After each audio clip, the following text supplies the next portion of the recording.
প্রকাশ্য একজন সাংবাদিকের উপর হামলা করা হলো, সমস্ত কিছু ডকুমেন্ট থাকার পরেও যদি আপনি অস্বীকার করেন যে না আমাদের কাছে কোনো ডকুমেন্ট নাই, তাহলে আমরা আপনাদেরকে বিব্রত করতে চাই না। শুধু করতে চাই আপনাদের বিবেককে জলাঞ্জলি দেবেন না, আপনাদের বিবেক আপনাদের সাথে রাখুন।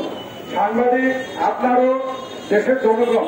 এই ইমরান তার কোনো ক্ষেত নিয়ে, তার কোনো নিজস্ব ব্যক্তিগত সম্পদ নিয়ে সে ওখানে হাজির হয়নি। সে গিয়েছিল জনগণের সম্পদ রক্ষার জন্য। জনগণের সম্পদ নিয়ে যারা হরিলুট করছে তাদের বিরুদ্ধে সে অবস্থান নিয়েছিল। জনগণের পক্ষে কথা বলার কারণে, জনগণের পক্ষে কাজ করার কারণে যদি ইমরানের এই পরিণতি হয়, তাহলে প্রশাসন শুধু আপনি এসে দেখবেন, আপনি কি কোনোই ব্যবস্থা নেবেন না? রাজবাড়ির পুলিশ প্রশাসন অনেক দক্ষ, ওনার ইচ্ছা করলেই ওরা ধরতে পারেন। আমরা মনে করছি ওনার ইচ্ছে করেই ধরছেন না।